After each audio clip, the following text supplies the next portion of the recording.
Man, what do you think would be a good place for a bottle of bleach?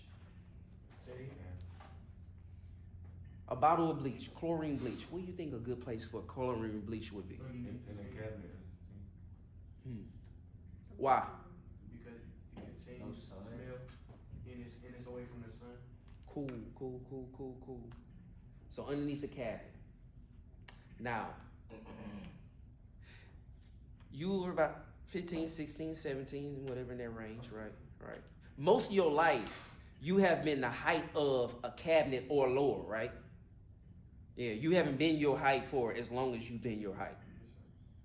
So you were only that height, cabinet or lower, when you was what age?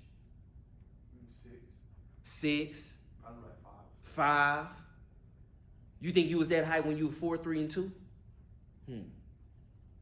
So should we keep something that's dangerous like chlorine bleach underneath the cabinet where it's easily accessible for, let me see, a 1-year-old, a 2-year-old, a 3-year-old, a 4-year-old, a 5-year-old, a 6-year-old? Above the sink. Oh, so now we're talking about above the sink. So the reason why we throw this in here is because now we got to start transforming the way we think. Just because we've been doing it don't mean that we've been doing it correctly, okay?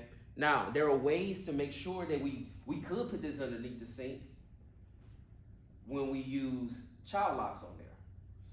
Did any of y'all grow up with child locks on any cabinets?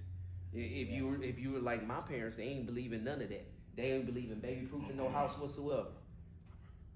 But if you don't baby-proof a house, or if you don't baby-proof a salon, then guess what? You're responsible and you gotta watch that kid the entire time.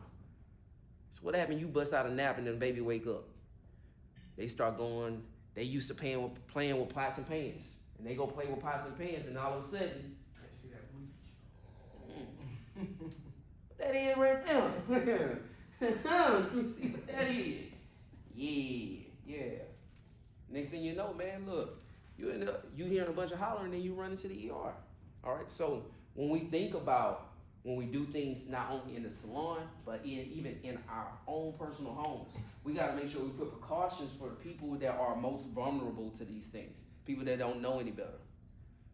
So anything where we have chemicals, we probably need to make sure that they are safely stored where they're locked and placed.